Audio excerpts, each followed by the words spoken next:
Here's a quick look into today's episode. I saw the quote by St. Francis. It says, start doing what is necessary, then do what is possible. And suddenly you're doing the impossible. So when I hit the ground, what I wanted to do was just really hyper-focus on Jackson State University, not the recruiting, not anything else. I have one, I'm on this quest to get my last year here. I want to see us meet the mission with just the most incredible, fundamentally well-rounded officers that I could be a part of. I know last time you had me on talking about how in the past I've been pretty arrogant, like, these new lieutenants, they don't want to do shit, stuff like that. That's how I felt out in the past, but they need more once an eagle. Yeah, they need way more once an eagle. Right, sir. Yes, sir. First edition. I think after I spoke with you, I went to CST in July. I'm not going to lie, it still was in my mind, like, hey, it's not going to be like as hard as it was when I went at Fort Lewis. I remember when I went out to the lanes, there were actually 25th ID guys out there as out 4, and one of the lieutenants is one of the TACs. And I remember I was out there for like 2 hours. I was like, this sucks. Like, this is 10 million times worse than anything we did at Fort Lewis. Everything was fob-centric at Lewis.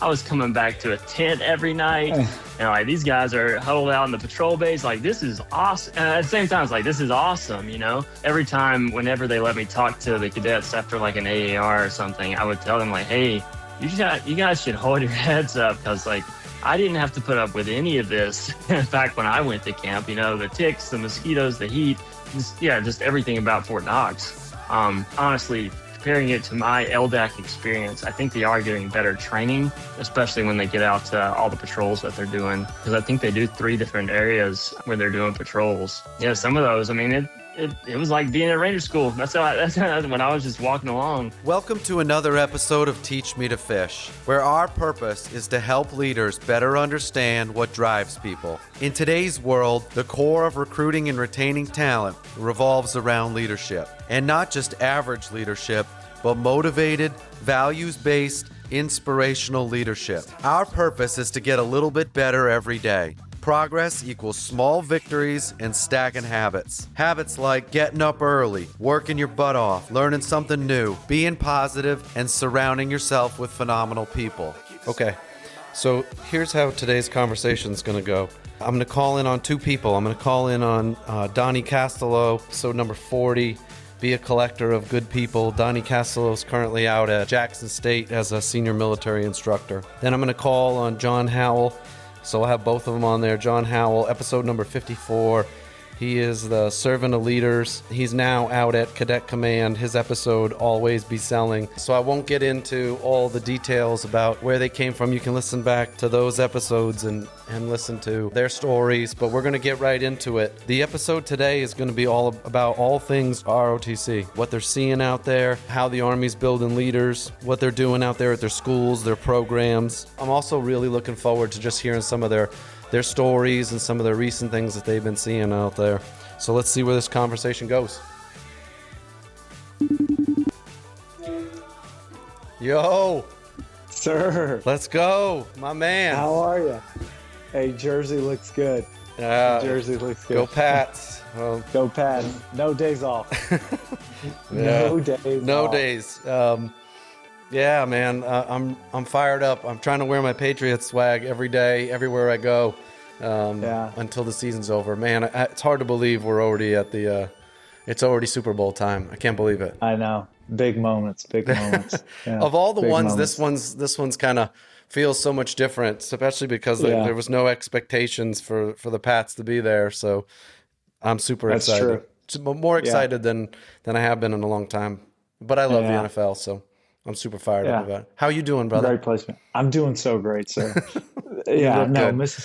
Mississippi's treating us well. It's a little cold. We've got a storm front coming through the continental U.S. I don't know what that is. Yeah, we got a little bit of rain. That's about it. Yeah, we're at 24 degrees today here. Oh, warm. So my brother in North Carolina's got at least a foot of snow in front of his house. It's just, it's a good time. Yeah, it's fun. Yeah, you're looking good. You still look a little tan. You don't look too pale. Hair's Yeah, looking not yet. great. You know, I'm sure you're healthy as hell. Yeah, still looking. The body's keeping up with the cold. Yeah, Yeah. and I just did my first was super. I would call it our super lab out in the field with cadets. So I got to spend some time in the sun. So Yeah. I enjoyed that. Go Yeah. back to my roots, you know. Yeah. Yeah, I couldn't it was tell. Like, good. I saw a lot of the videos of you guys outside and then some of you guys inside. I didn't know what the weather was actually like out there, but we'll get into Yeah, it. I look forward to hearing absolutely. some of your most recent stories and some like how the transition went. But you know, it seems Yeah. like you just jumped right into it out there with the cadets and with the program. And so I'm anxious Oh to hear yeah. all about it. Yeah. No, we got here on January 3rd, enjoyed an incredible Christmas with Brittany and her, we were up there in Maryland. It was just a great time. Yeah. Got here on January 3rd. We closed on our house on December the 31st. We did the virtual tour, walked right in, household goods on the 4th, and then I went to work on that Friday. Yeah, pretty excited. You got me Yeah, fired just up when you first called me and you were like, "What are some of the things I should ask about or talk about, or what are some of the first things that if I don't know what I yeah. don't know?" And it got me so fired up because like I absolutely loved my time when I was a cadet with ROTC, but then when I went Hmm. back to it because I feel like it was like the second half of my life, becoming an officer. Yeah. It just put my whole family and me on a path to kind of to the life that we have today.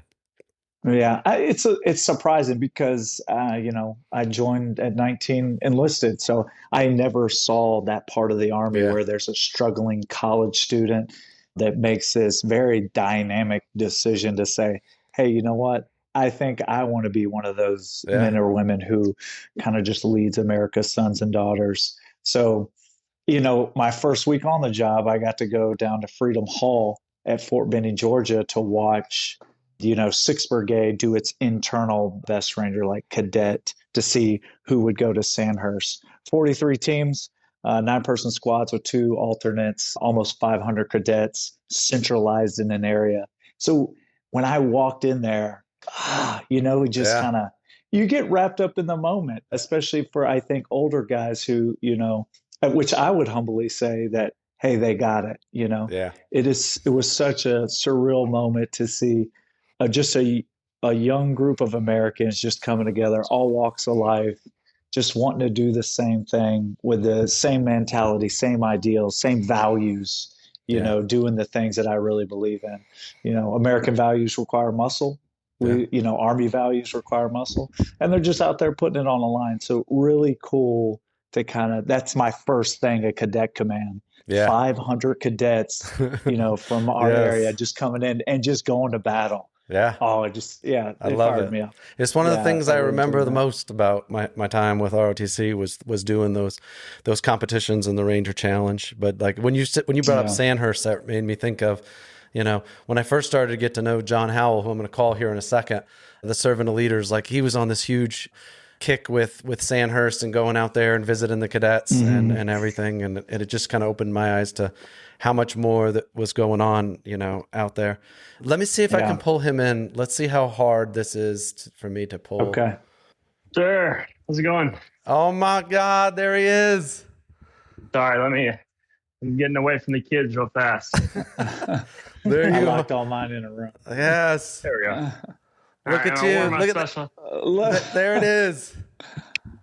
Oh, that looks good. Extra large RTC patch Yeah. for the listeners. Extra large. Takes up That the whole looks front of good. your shirt. That looks good. Yeah, you're looking good, man. Yeah, it feels great to be back. Back down south. I'm 3 hours from my parents, so it's been a good transition. It's been great. Yeah. I feel like as much as I ask, tell me how the transition's going, I feel like I see so much of it from just watching you post things, seeing the videos that you're doing, the Zen flexions and everything like that. And you're like, I cut back on the Zen, but maybe I didn't, because you don't see what's kind of happening behind the scenes. We always make it seem like everything's rosy when you put it out there. But sometimes, you're still unpacking. Are you still unpacking boxes? Oh no, sir. We're good. It was, I have to say, the hardest PCS I've ever gone through because we were in temporary housing, which was great. It's great they had that available, right? I've been other places where there wasn't anything like that. You were jumping hotels every week. So that was a blessing. But as far as the amount of stuff that was broken or just missing, it was off the charts. So I think that the biggest thing we lost was half of my son's baseball cards. Really? So it's like $2,000 worth of cards. So Damaged, or were they just missing? Gone. Like, cannot find them. So, man. But besides that, it's been great. Yeah.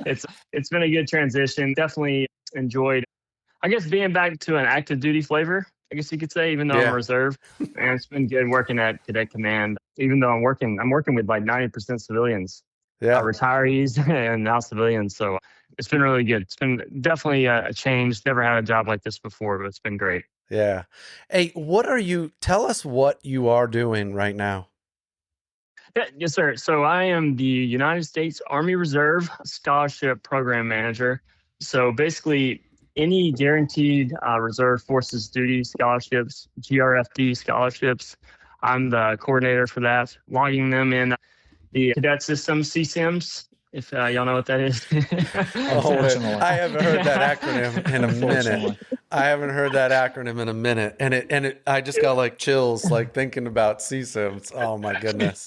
It's like saying DTMS to an active duty guy. I rolled into here thinking everything was going to be on IPSA. And then I learned about this whole other system. And the first thing they tell me to do is like, hey, we're going to look you up in there and see what you were like as a cadet. I was like, okay, we'll see. I didn't even know this was a thing. But yes, sir, managing all those. If a cadet is S&P with the reserve, any problems they have with their scholarship or with even just commissioning, that goes through our small reserve team here. It's about 4 people. And my specific program that I'm really supposed to champion, because it's kind of a big deal for the reserve GRFD scholarships, is the Minuteman Scholarship. Yeah. So it's a 4-year scholarship, incoming freshmen. And we just launched that campaign last Friday. So it's running from now until June. And I'm just figuring it out. The nominations are starting to come in. And we have 50 scholarships to give out this year. Across the nation. 26-27 campaign. Yes, sir. Yeah. Donnie, yes, I know a lot of these phrases, like you're starting to probably pick up on like one of these, 2 of these, and they start to make sense, and then people start firing off these acronyms like everybody's supposed to know exactly what a GRFD, is. Donnie, tell us what you're doing at Jackson State. So I just started. I am the senior military science instructor at Jackson State University. I am one of 2 Compo 1 service members that are there. Just like Major Howell was saying, is that it is drastically a lot of civilians that I have never really been used to. Like people like Aru, I never knew what a recruiting officer, and then I have an HRA, Miss Settles, but even the teachers that teach our MS1s and MS2s, all retired, field grade officers doing great things. I mean, just tied in with the community, some of them alumni, but great program. But Jackson State University, the Tigers, a lot of Tiger energy over there. Does Jackson State have, do you have some crosstowns? Do you have some associates? Do you have other schools that are within, an hour of that you or the people that are at your program go to? So we do. And then I didn't know that these things change so much. Like there's a university down the street from us, about an hour away, Alcorn University, who just wasn't making the mission. So now we are their host college. So we have 5 satellite universities: Tougaloo, Millsap, Belhaven, and Mississippi College, which is about to be Mississippi Christian College coming through. I've done a tour, I think, of 3 of those universities, and I just have to get to the other ones to kind of build up how we recruit, but I like to call it like our talent management. I don't like to say I'm out recruiting for someone.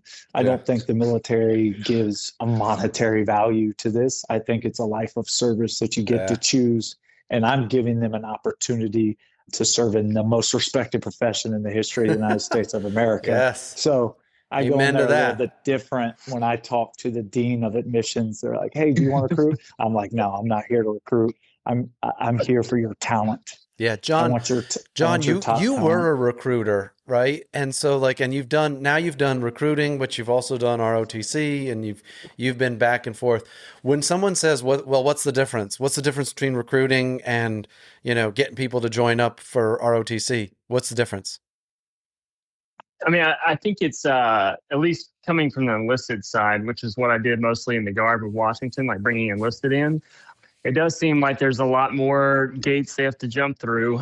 I'll tell you, this whole process of working here, it really made me realize how blessed I was to get my scholarship back in 2009, because it seems a lot more selective now. Like I It remember is. my dad just drove me over to the campus, talked to the RU, talked to the PMS, and next thing you know, I've got a scholarship, and a line scholarship too. But now there's a lot more gates, even for like these Minuteman scholarships. You might do all the admin stuff. Hey, we give you the scholarship offer and everything. You still got to get DOMR qualified. You still have to contract in order to get the scholarship. And as a cadet, I didn't know any of that. So I would say I guess the eligibility, things like that, taking the SATs, ACTs, that is a little bit different as far as for the RTC side. But one of the things I'd say I like about working with the reserve is I am working with youth direct recruiters, because a lot of them are finding the cadets who wanted to apply for the Minuteman. Mm-hmm. So like even before this campaign kicked off, I had talked to several, most of them asking like, how many scholarships are being allocated for the year. So it's a lot of one-on-one time with recruiters. And I like that. I did that in the Guard, which is a little bit different because they're tied into a community for forever. You might have a brand new youth direct recruiter somewhere that he's never been before, but still the same fundamentals. They're trying to make mission. And at the same time, I'm trying to like, well, hey, this is a little bit different than your normal enlistment. Like these are all the things we got to pay attention for, because just for the eligibility parts there. But to answer your question, I see it's similar. The fundamentals are the same between recruiting and ROTC. Just maybe some of the eligibility is a little bit different. Yeah, you use the term in the episode we did 54, always be selling, and like everywhere you go, like I think you're always selling. Like they see you in the uniform. You might walk into a classroom and they're just like, "Hey, what is ROTC?" That's an opportunity to like explain to somebody that might do it, or people that joined the Guard that didn't know that there was this thing called simultaneous membership program. I didn't even know what that is. So you're always selling out there. You're selling to the professors, the coaches at the football team, the basketball team, the volleyball team, and you're like, this is what you get if you come to ROTC. But it's such a slow burn, if you will, right? Like if you make mission as a recruiter, you get somebody to go off to basic, and you made mission, right? With ROTC, it was like, in order to commission somebody, first you had to get them contracted. And in order to get them contracted, you needed to fill those seats of your freshman class and your sophomore class. Because if you don't get a bunch of freshmen showing up just to get the automatic A to show up and figure out what ROTC is about, you're not going to make your contract mission, in your sophomore year or junior year. And then I always used to laugh when people would say, "Oh, yeah, we're on track." And I was like, "Hey, tell me what your mission is." "Our mission's 12. And I was like, "Well, how many seniors do you have?" And they're like, 12. I was like, "You ain't going to make it." Like, I guarantee you 2 of those ain't going to make it to graduation. They're either going to migrate into the next year, or they're going to fail a class, or they're going to hurt their ankle and be an end of camp commissionee. You need to have 15 seniors to make 12, 15 to make 12, and then it's 30 juniors to 30 sophomores to make 20 juniors to make 15 seniors, because people move on or so many things. And then, what are you seeing in that area, Donnie? When you explained to me like the pyramid concept with the formulas of cadets jumping in and out, our freshman and sophomore class are very small, and that's the part of cadets that aren't very sure.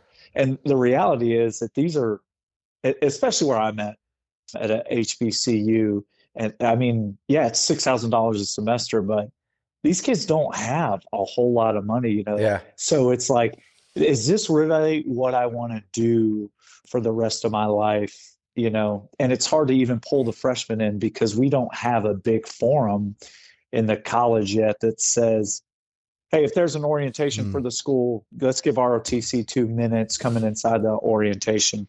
It's specific to like where the dean of admissions and like the provost, and then there's a little bureaucracy in there that you kind of jump around. So we're trying to figure out different lines of effort, sitting down with the athletic director. I had a meeting last week with TC, the head coach for the football team. All really great.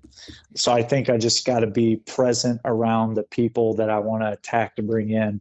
But as you jump into your juniors and seniors, hands, heart, mind, then we start to get their heart a little bit. Yeah. So they understand the why behind it and they're committed.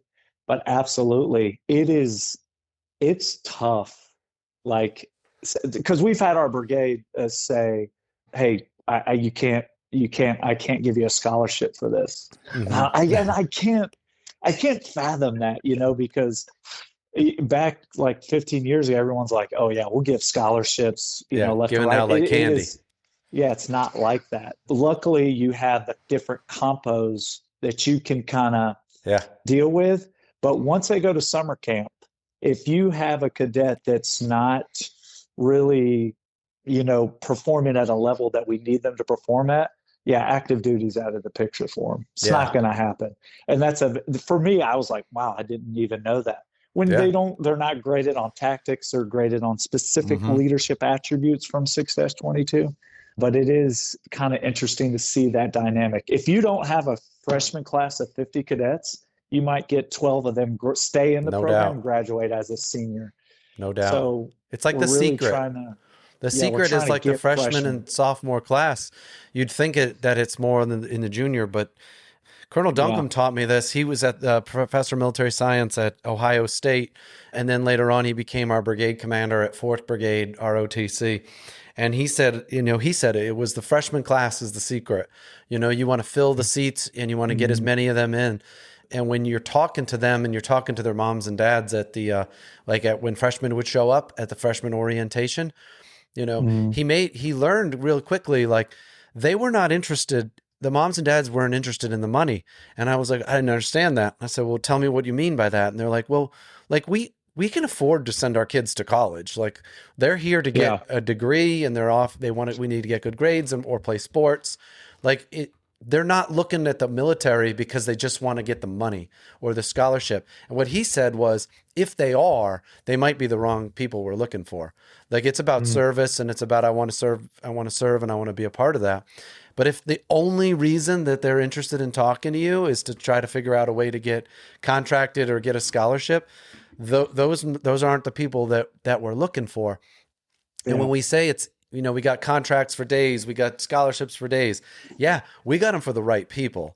The people that are doing it for all the right reasons, like we got a scholarship for you. It's like we got a jersey for you, right? That's right. We got something for you. But the people that the first thing they do is walk in and say, "Hey, I'm ready to sign up. And where's my scholarship?" And you're like, they can't do PT. They're not getting good grades. They don't know anything about tactics, and they definitely don't want to, be in the woods and be around soldiers and stuff. What do you, John, from Cadet Command perspective, right? When we talk about scholarships for days or green to gold program, and every year we struggle to fill that green to gold program, right? But it's because we're being selective on the people that we're choosing. What are you seeing? Yes, sir. I mean, I literally just lived this with the Minuteman scholarships. In the past, I think last year it was like 150. Now it's down to 50 total. So, the funding is reducing. That kind of goes back to my earlier statement. I consider myself so blessed in 2008 or 9 to be like, hey, there's a scholarship. And I even remember when I went to camp, no one was we all thought we were going active duty, and no one ever asked us, like, how many you think? And when I was here this summer, they actually they do an accessions brief here at CST. And I remember they asked each regiment, I was like, who wants to go active duty? Everyone raises their hand, minus a few cadets that are probably smart enough to know, hey, I signed a contract with the Guard or Reserve. But then they tell them, it's like, actually, 2/3 of you raise your hand, you're all going Reserve. And this group over here, the 1/3, you're going active duty. So it has shrunk. Yeah. And I definitely see that. I mean, it's just, I told last week when I had to brief some of the reserve ambassadors about this, they're very concerned about our scholarships are getting reduced, right? And I guess how I tried to frame it to them was like, hey, this is a chance for us really to drill down on the quality of cadet we're recruiting. Maybe this will help us get, the best of the best, because we're going to have to be selective with who we're nominating. So I can see, with all things, yes, it sucks. It sucks whenever funding gets reduced, scholarships are drying up. But at the same time, I think we've been through this before in the Army many years before I ever, joined. You hear that from some of your older NCOs, before the GWAP period. But, it's okay. We can be lean and still be effective. So there will probably be some benefits from all of this. That's what I would say. It's going to make our officer corps better. I agree also, because there are people that get good grades out there that are on a full academic scholarship, and they're like, hey, I get good grades, I don't need your money, but I do want to commission, and I do want to commission active duty. And so, so again, you're being highly selective on who we give those out to. I mean, a close family friend, he went to Auburn University. He did 4 years, and then he joined the Marine Corps. After he paid for 4 years to go to Auburn, and then he joined the Marine Corps. Now he's an officer in the Marine Corps. And his mom and dad were like, hey, thanks. You probably could have made that decision about sophomore year, but but he's doing it for all the right reasons. And the Marine Corps got a great officer, Yeah. Yeah.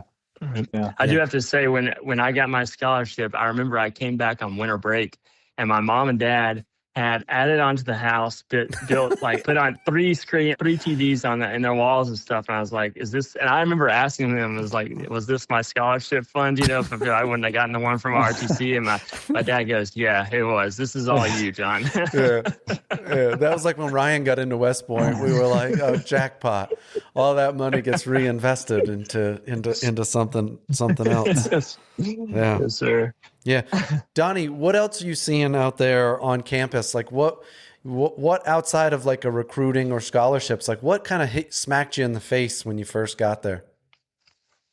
Is treating them differently. Because I've gotten 50-50 from, a lot of mentors, leaders, and then anyone I've asked about going into this job. It's like, those are kids, when I see them sitting in that classroom, and I teach the MS3, so I'm with the juniors, but understanding that the ones that are not contracted, I'm in this competition for their minds, their heart, their soul, their passion. Yeah. I'm truly trying to, weaponize some of the attributes. And so it's like you take that first sergeant hat off, which is tough after doing it for 48 months. And but it's in there. But it's in your heart. Like you will forever be first sergeant. Yeah, it's when I see them, sometimes until you're sergeant major, then you'll be. Then I want to go at it about it differently. But understanding that my leadership perception ends at the tip of my nose is that every single one of those kids in front of me came from something else, came from a different walk of life, and they're not solely yet tied to our organization, our profession. So I'm in this battle to win their hearts and their minds, but still know that I work inside a disciplined professional organization. That's been kind of like my big battle that I've been swinging with, is trying to understand my audience, understand that I'm trying to get top talent, but at the same time that, hey, they're civilians, they're not yet soldiers yet, Yeah. And until they go to basic camp or basic training, like they don't have some of those typical things that you can say, like get in formation and get in line and, how to properly wear your uniform. I can imagine what some of the things that you're seeing, because I saw the same things, when I was out there. Yeah, I do see some crazy things, but I think there's not a problem General Gerard, I think, says it the best, There's not a problem that exists in this world that a good leader just can't take care of. So if I'm just very selective on the way I speak to them, a forum, and then I show up, kind of always looking like a 90-degree angle, everything's perfect. I think they kind of want to emulate that. So in the 2 weeks that I've been there, the standards and discipline thing from my PMS was my number one priority as the SMSI that he gave me. So it's been going fine. Yeah. They just need someone to be able to say it to them, and they react to it. It's not that bad. Yeah. It's moving. And when I was at the brigade level, it was absolutely noticeable because I got to go to every single university from South Carolina, North Carolina, West Virginia, Virginia, Washington, Delaware. And it was absolutely noticeable. Like if the senior military instructor was instilling a little bit of good order and discipline inside the cadets, like the way that they said, yes, ma'am, no, ma'am, yes, sir, the way that they just acted and operated, like it was all a reflection of the senior military instructor, the NCOs that they had that were out there. Or was it like a good old boy, like hangout club? Was it like a place that they could just kind of chill and hang out and talk to everybody like bros and stuff? And I thought for the ones that had a good senior military instructor, I was like, man, they're going to fit in. They're going to love the Army when they get out there. Yeah. Yeah. John, you're like, now you're away from the programs, but so you're seeing them from like the hundreds and hundreds of programs instead of like, and by programs, I mean like the universities that are out there. Are you sitting back and just kind of waiting for cadet summer training to kind of come in, or do you get out and visit? I try to get out and visit. My most recent trip was I went to University of Minnesota's commissioning ceremony, a December commissioning ceremony. That was the first one campus I've been to since I've been here. Plans to go to Northern Arizona University. I know the PMS out there, good guy, Lieutenant Colonel Candy. So for their commissioning. And then I know you knew him in the past. He said y'all were in the 82nd together, but Lieutenant Colonel Michael Wellick down at University of Tennessee, Knoxville. Yeah, we've had a good relationship. I'm hoping to get down there for some of their labs. That's only like 4 hours away. So I told him, he's a UT grad, so it's kind of cool going back for him to take his alma mater. You can tell he really loves his program. And he took my old school as an extension school recently. So, and he's a great guy. I really appreciate how much he cares for the history of the program and even the satellite schools as well. But trying to get down there for training, which is what I want to do. Go out to the labs and stuff like that. But once CST's here, it's game on. I told my wife, like, hey, the weekends, I'm sorry, I'm going to be out there, in the Panther and Wolverine lanes as much as I can. Because that's what I really enjoyed doing last year. I mean, the recruiting stuff was great, but that's really not going to be my role this year with the reserve because I'm dealing with a lot of freshmen. So this will be good to get out in the lanes and see training and get after it that way. Yeah. Sure. The professor of military science out here in Hawaii with us, Pat Kelly, he was also in the 82nd with us and Wellick. Cool. So like establishing that relationship with the PMS, if you're at a post that is, within driving distance of a program, those programs are the biggest in the nation, right? University of Hawaii, Georgia Southern, Austin P right outside of Fort Campbell. And I forget the name of the school that's right outside of like Fort Hood, but there's like huge programs that are out there because they're collecting people with, who did their 4 or 5 years in the Army, and then they slide right down the road and get into the university, and then off they go to be an officer. And the same is at their University of Hawaii right now. There's so many, now prior service because they came straight out of the 25th and over there, but also Guard and Reserve folks that are over there. Tons of graduates coming out of UH, but we're partnering with them here at JPMRC and bringing them out to the exercises. Cool. And they're starting to get partnered with the 25th that are out here. So people can kind of see what it is they're about to get into, but a lot of them know because of that prior service. So I'm excited about that.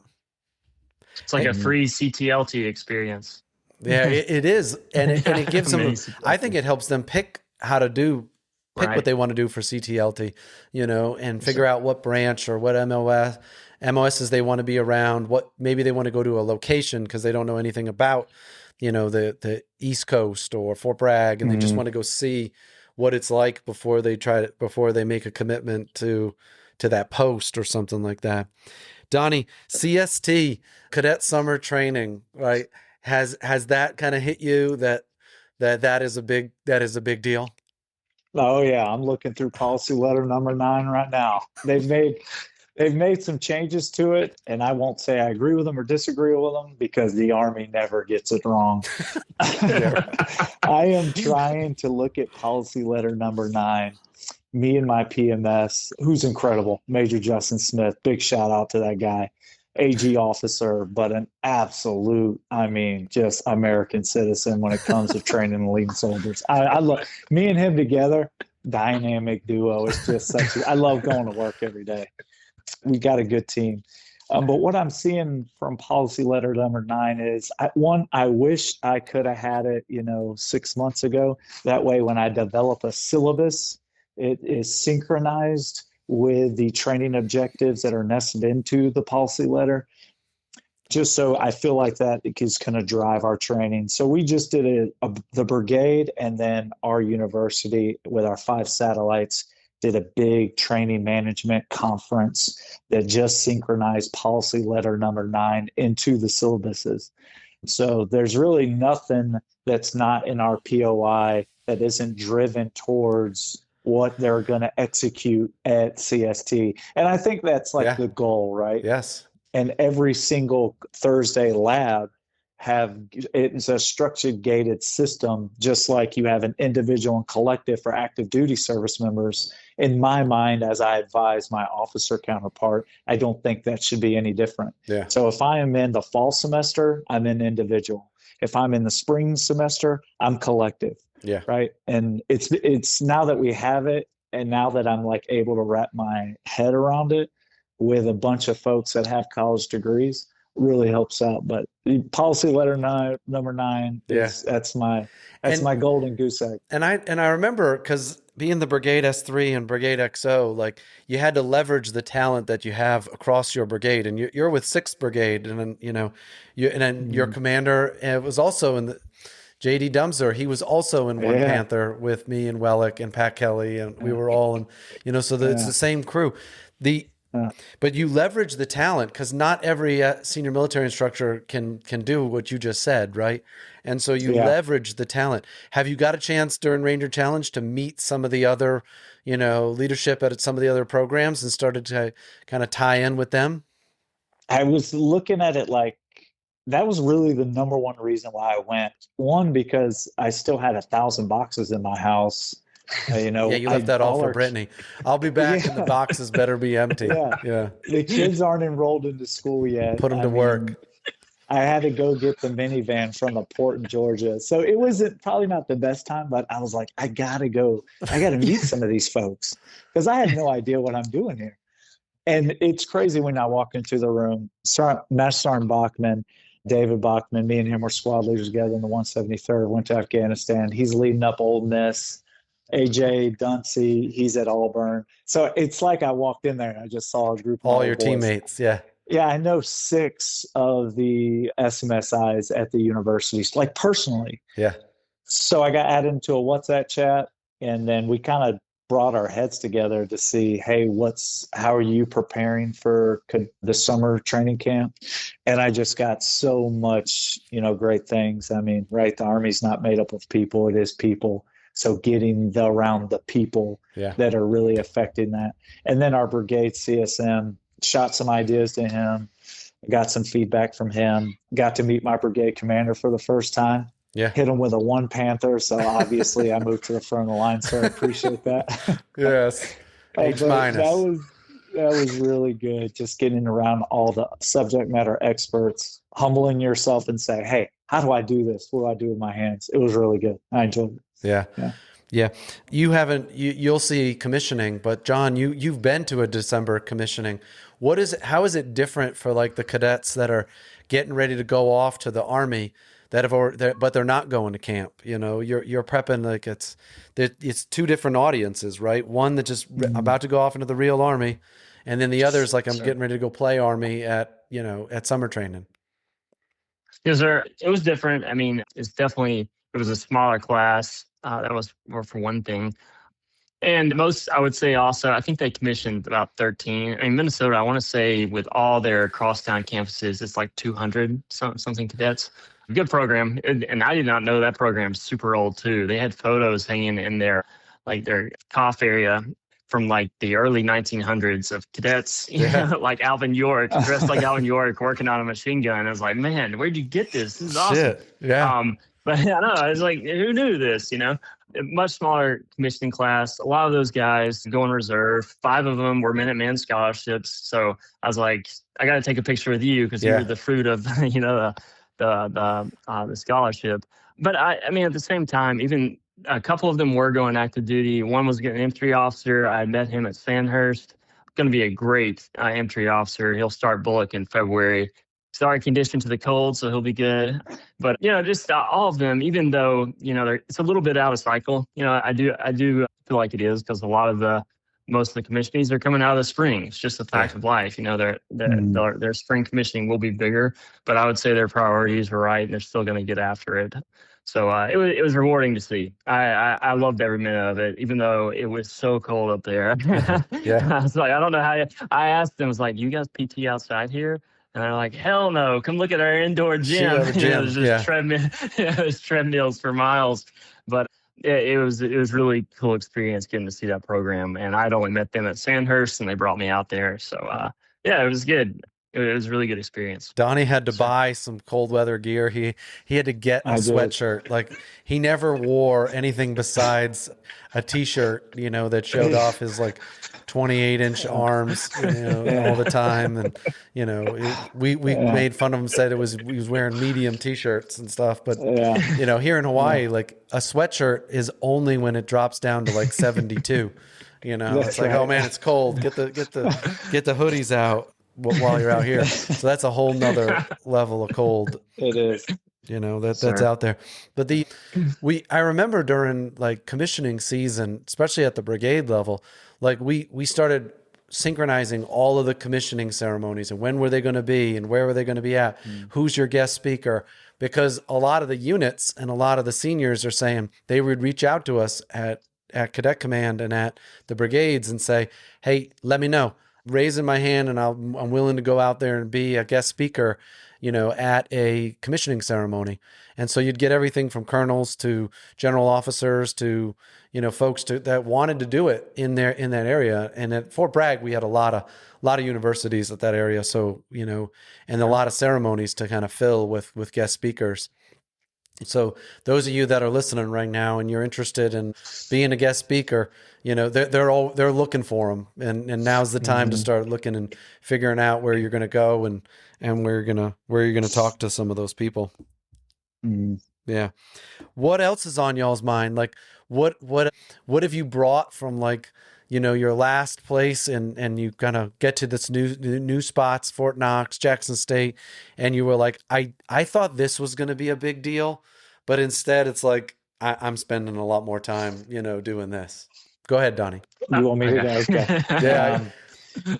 Out of our daily leadership book, it's kind of funny because when I landed on when I was about to fly on January 1st, I saw the quote by St. Francis. It says, start doing what is necessary, then do what is possible. And suddenly you're doing the impossible.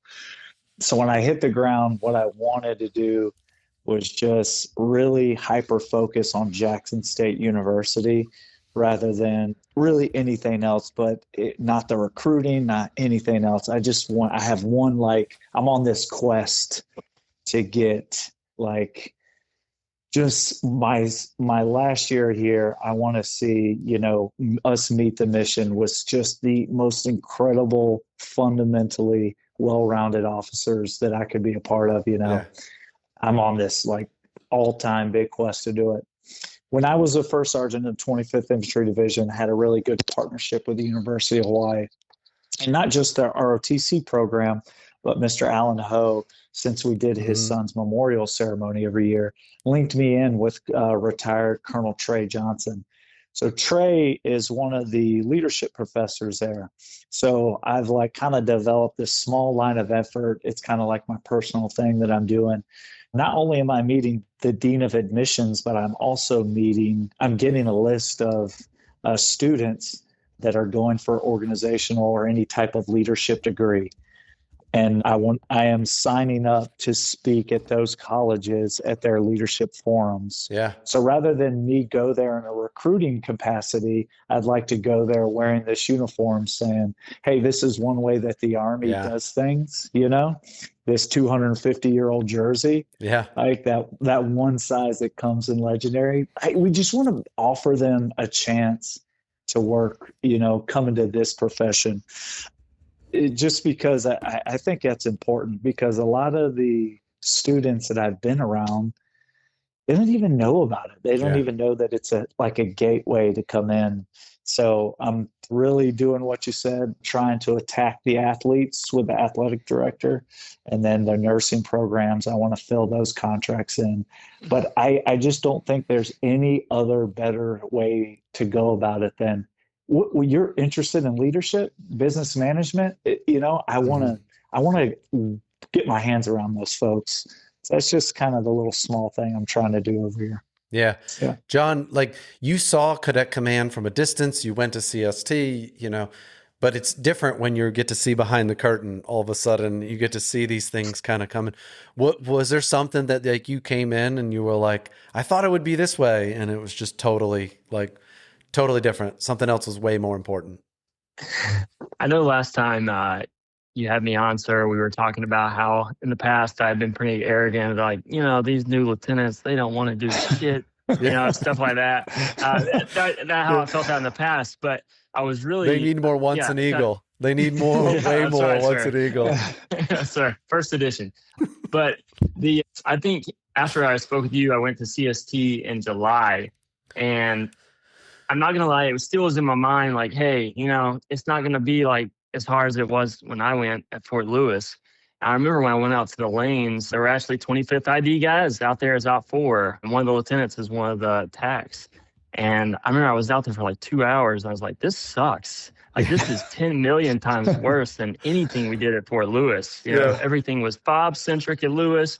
I was coming back to a tent every night. And like, these guys are huddled out in the patrol base. Like, this is awesome. And at the same time, it's like, this is awesome, But every time, whenever they let me talk to the cadets after like an AAR or something, I would tell them like, hey, you guys should hold your heads up, because like, I didn't have to put up with any of this. In fact, when I went to camp, the ticks, the mosquitoes, the heat, and just everything about Fort Knox.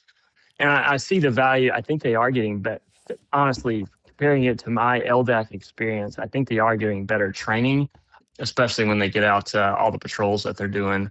Because I think they do 3 different areas where they're doing patrols. And some of those, I mean, it was like being at Ranger School. That's when I was just walking along, I felt like it was that way. So I think that was one of the main things I saw. It's the cadet experience hasn't gotten easier, I don't think, comparing it to my years. And there's so many things they've done well with branching, like the interviewing process. Mm-hmm. The talent management stuff. Yes, sir. And now cadets are wanting to ask. I mean, I would have never asked. I don't think I asked my cadre at all, like, hey, what do you think I should branch, sir? It's like, I'm just going to do this. But I had so many cadets ask me at either the blood drive or the branch days, like, sir, what would you do? I was like, well, I'd go infantry. If I could do it all over again. But I thought that was cool. And I think what makes them do that is the stuff Cadet Command is integrated with the interview process. I mean, I think it's one of the best things they implemented here, which I didn't have as a cadet. So those are the 2 main things I think I noticed, sir, over the summer. Yeah, I appreciate both of you guys' point of view, on like what you're seeing out there, because, I mean, every day I'm talking to somebody, whether it's somebody coming to our organization at JPMRC for, wants to be a part of it, or people asking me like, hey, what should I do next? What should I do after my platoon sergeant time? What should I do after my first sergeant time? What should I do as my broadening if I'm a captain? And every time I talk about ROTC or somebody asks me for it, I just immediately get fired up and excited. And because I think about the opportunity to shape people's lives, whether it's at the beginning of their time or right after they go out, or the Sergeant First Class that I just talked to the other day who said, I'm going to TCU and I'm going to go be, I'm done with my platoon sergeant time and I'm going to go out there and be an ROTC instructor for the next couple of years. And I said, man, you have no idea the impact that you're about to be able to have on those people's lives, and until you get there, and you guys are both seeing it, firsthand right now, the impact that because, of all the things that you remember, I think, from your time as a ROTC cadet, everybody talks about camp. Everybody talks about Ranger Challenge, and everybody talks about their senior military instructor or their professor of military science. They remember those people, forever. It's like their drill sergeant if you go to basic training, right? Yeah. Yes, sir. And that's one of the cool things being here at Knox. They do the Raider Challenge, the annual event for JRTC.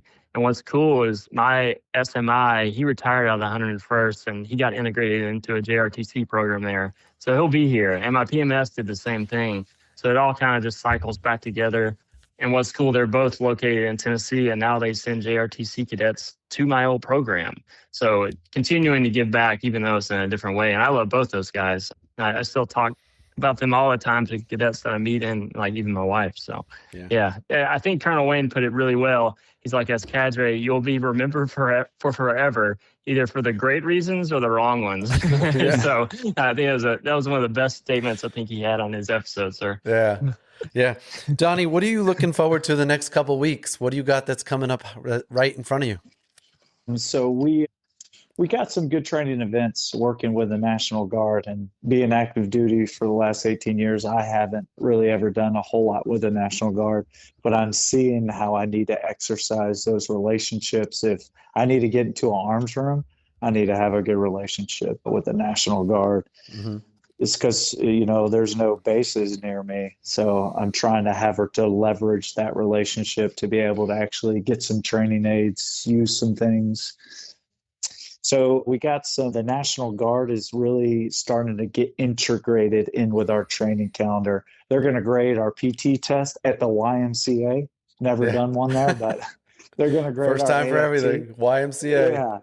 Yeah. But it's a 50-50 split, so I have all of our cadre. I'm going to run it for the cadets, and then also I'm going to help out the National Guard, grade some of theirs, just so building that relationship with them and being able to use our arms room is really pivotal to what I'm trying to do here. And the next thing is there's a Wednesday, I hate calling it recruiting. I got to figure out a word for it. There's a recruiting effort we're trying to I'm going to call it talent management. Yeah. There's a talent management thing that I'm getting after. So me and the PMS, we're trying to get to our satellite schools. I'm going on Wednesdays. He's going on Mondays. We've started to build out the schedule so we can just have some presence there. Yeah. That way I can get around those folks.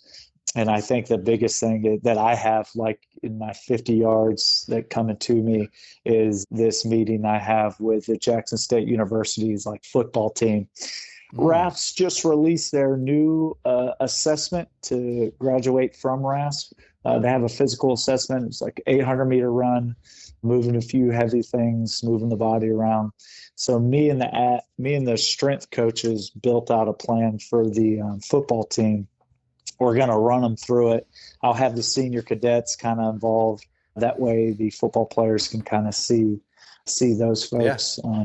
It'll be my first kind of thing that my program has done with the university internally. So inside my organic formation, it's me trying to fight for a relationship in there. And I think that's just so important because, no matter what, I was talking to TC and he's like, when these kids graduate from college, what are they going to do? Yeah. They're not going to, a lot of them ain't going to the NFL. So I think I have the ability to show them a window of a profession that it's service to others. Yeah. When you said about the relationship with the university, one thing I noticed when I went to different schools is some schools, as soon as you signed up for ROTC, whether you were on scholarship or not, tuition, room and board and was all free, at some of those schools, because they supported the ROTC. Not everybody could get a scholarship, but if you were doing ROTC, you didn't have to pay for room and board and for food. It was taken care of. But then there was some schools that said, I didn't even know that something like that was possible. you run the school. Like you know, you can like, you might not be able to give them a full scholarship academic, but you can absolutely incentivize people. And they're like, because people that would do ROTC for a couple of years, whether or not they went into the Army or Guard or not, they were better students because of the things that they would do and learn from, and the people that they were surrounded by, better study habits. And so the schools recognized that the benefit of an ROTC program. It wasn't just off to the side in this tiny little, hiding on their own, and nobody knew who the PMS or the SMI was. The relationships it was noticeable the second I would walk into some of those campuses. They got I think there's three big ways that I've seen right off the bat that you need to accomplish that. Is one, the alumni support's got to be there. The alumni support and the way that they communicate your program to the university, it's not directly coming from you. It's an outside entity that if you have a college that's invested inside of a community and you have an alumni that is, hey, advocating for this program, I've seen, like Alcorn University. Oh my gosh, they probably have one of the better ones that I've seen from all of ours inherently. And then two, it's like, hey, is the dean of admissions on your side? Is the president of the university on your side? And then it really is the size of your program, right? Because we have about 52, 54 folks probably in CSIMs on the books, all of them not contracted either. But if you're commissioning from the different compos, like 12 to 15 officers a year, that's just not a program that's going to get a lot of attention, right? Yeah. Now, if I'm Ole Miss or Auburn, that's got 120, those 100 seniors. So I know I got to really grab that freshman class. So that's why freshman orientation is my Super Bowl. I'm going to get up in front of that college with all those parents and say, hey, we got a jersey for you. Know, you're going to walk up there, goal. take your top off and just show them your arms and be like, this is what your kids could look like, America. John, what's big in your world the next couple of weeks? Like what's hitting you right in front of you? So from now, last Friday or Thursday until 1 June, that's when all the nominations for the Minuteman Scholarship have to be in. So processing all those, sending out offer emails and letters, and then making sure they finish up. Even though once they have the offer, there's still a bunch of steps they have to get through. But one of the things I noticed being here in the seat for the last couple of weeks, there's a lot of recruiters that just email individually about the program. And the recruiter college they have here and USAREC's footprint, I want to get in there and basically get in front of the recruiters and teach them there as they come through.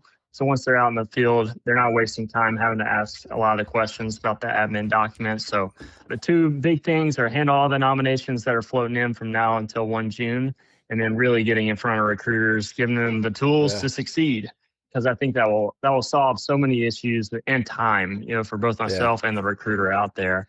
And then anything else, to assist Cadet Command. I mean, it's just kind of crazy. I can't believe sometimes I pinch myself that I'm here because I know when I talked to B last on this podcast, this wasn't even in the cards. I thought I was going to be in Washington, and there's a lot of people that had a lot to play with that, both leaving the Guard and coming here. And, like Colonel Wayne was the big one. One of the first people I emailed about trying to make this jump, and he helped out with that, and several of the 06s here on the reserve side. So a lot of people will be thankful for it.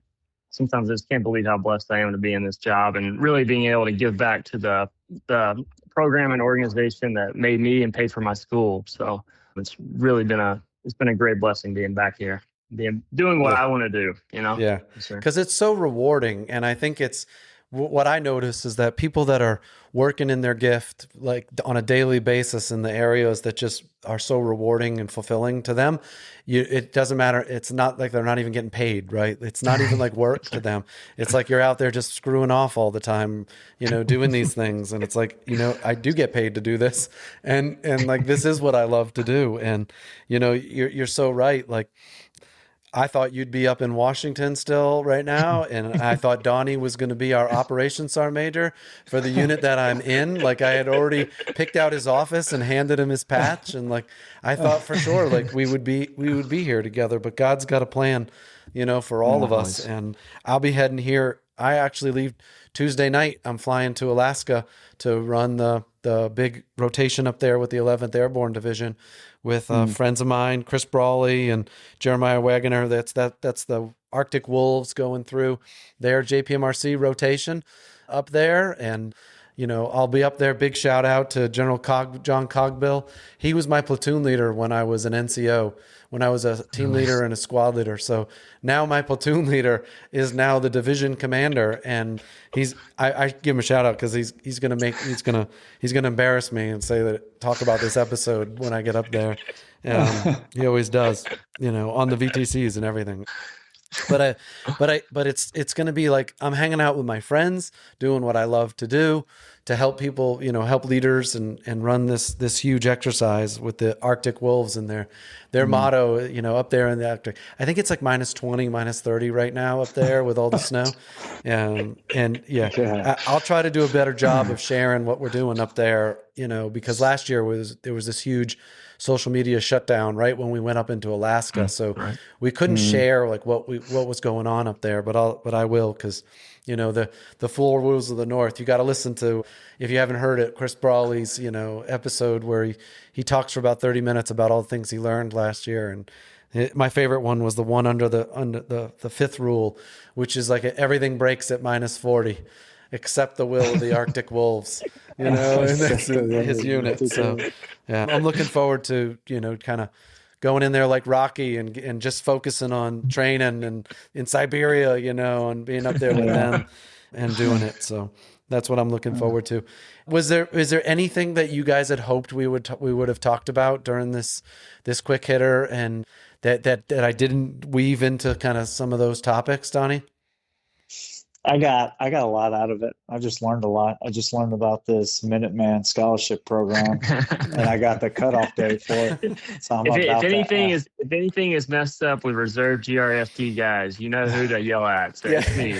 He's out there too many Zins, and he's making a post, and he's out there messing with cadets about once an eagle. Once an eagle. Yeah. John, is there anything that you had hoped we would have talked about? Just one thing I was going to mention, and I think the good master sergeant already alluded to it. 12 years in, going on 13, and I've hit all 3 components. And it's pretty easy to, when you're in one component or the other, to talk bad about a previous one, or, just it is kind of an internal competition, but at the same time, it's not. And I think that's one of the cool things about working in Cadet Command. Look at Donnie. Look who just shows up. I heard him talking about you, and I was like, "Oh, I gotta go say hi." You sounded like hey, Chrissy. So yeah, so good to see you. Now she's got to put on your headphones so you can't hear. Hey, hey, it's so good to see you. How are you? Good. We miss you out on the pickleball courts. I miss it so much. It's so cold here. Me and Brittany haven't been playing a whole lot of John's pickleball. John's a big pickleball guy too. Oh, I am. Really? I'm talking about pickleball. I got my Friday for another paddle. 10 minutes. No big deal. Yeah. Okay. Yeah. It's good to see you guys. It's so great to see you. You look spectacular as always. I mean, just wonderful. Oh, thanks. It's so good to see Send you you. all our aloha. Thank you. I need it. Bye, John. Bye, Donnie. Take care. Bye. She thinks I'll cut that out, but I won't. I'll leave I know you won't. I'll leave it all I in there. know you won't. I know you won't. Because the only people listening at this point, right, are the true believers, The true believers. The true believers at the hour mark, I can see where everybody drops off. Most people drop off at the 15-minute mark. That's about all they get driving into work, and they never turn it back on. But the true believers, that are out there. But John, go back to, you said what your part, please. Yes, sir. Just working in Cadet Command, it's necessary and it's forced, and it will happen where all 3 components will work together, guard, active duty, and reserve. And I think that's cool. And I think it's in my office, I'm working with several retiree civilians, and I've got a National Guard counterpart. And when I'm not there, if I'm on leave, he's helping me out, and same goes for him. And it's easy, I think, to get wrapped around the axle of talking crap about another component, especially if it's kind of like a rival. Thinking more guard and reserve. But it's cool in Cadet Command where that's forced out. We have to work together, just like how the Master Sergeant was saying about getting equipment from the guard. That has to happen. And it's cool to see that here. And I don't know. We'll see if the reserve, if I finally found the one that's going to stick, we'll see if it lasts. Who knows? I might come back to active duty. We'll see. Yeah, for sure.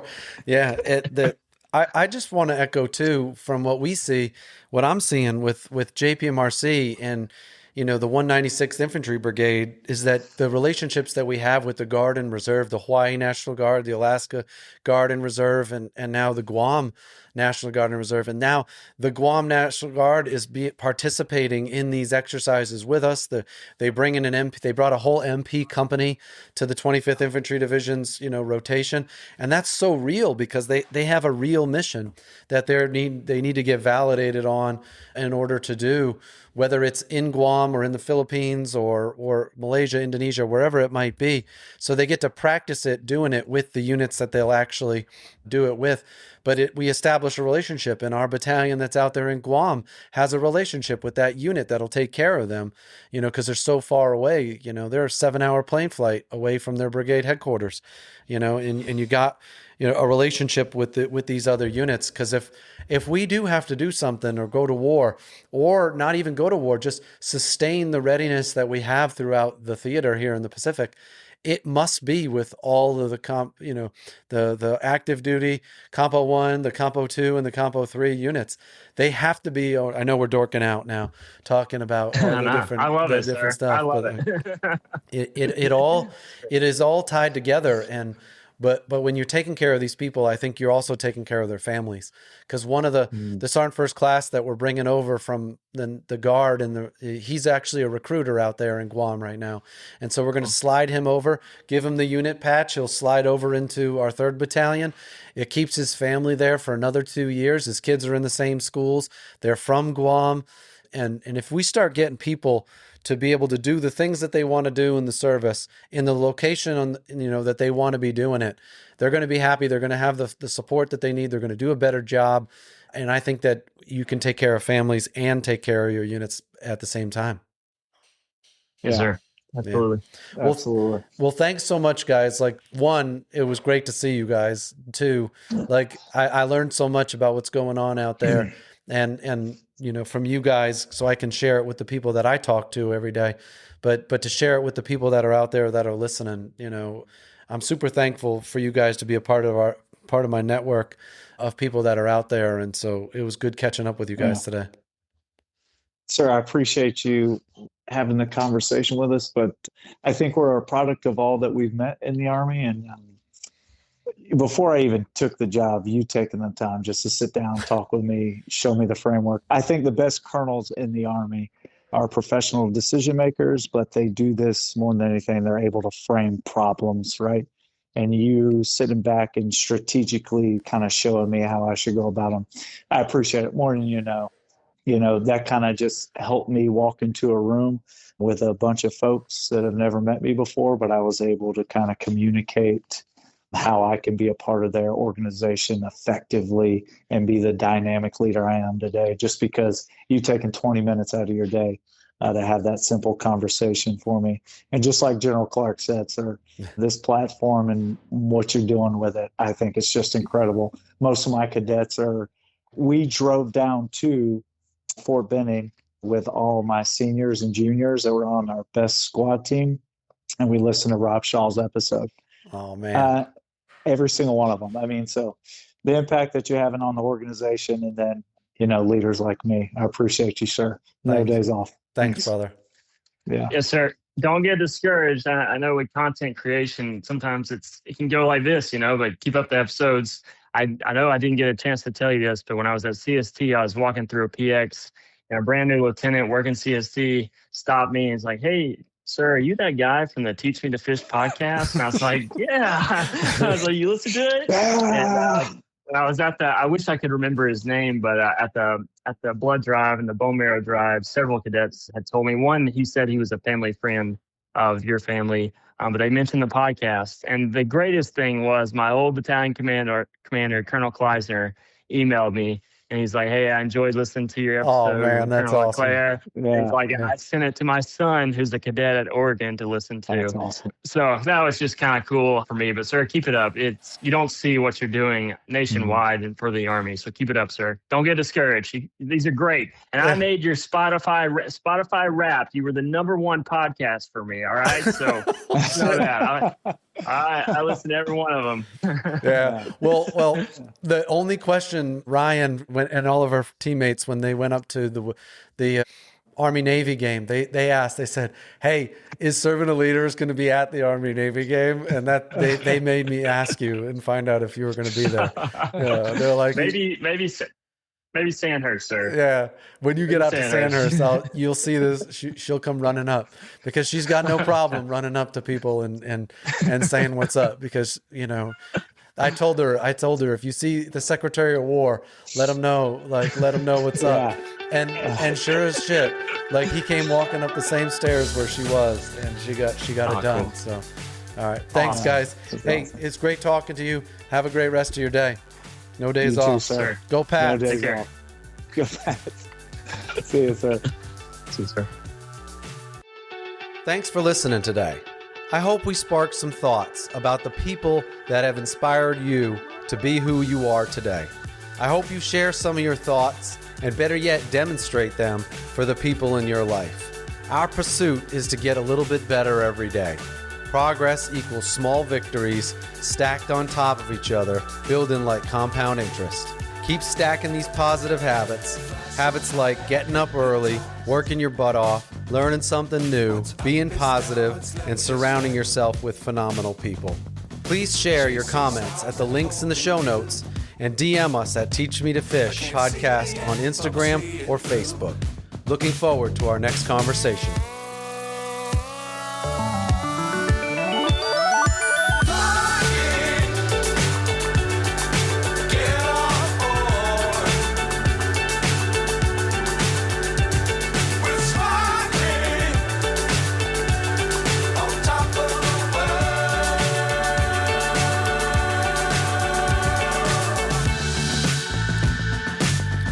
Times don't fly too high.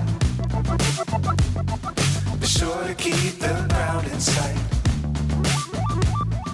Fly forever if you keep it tight. Love the world, but keep the sky on your mind.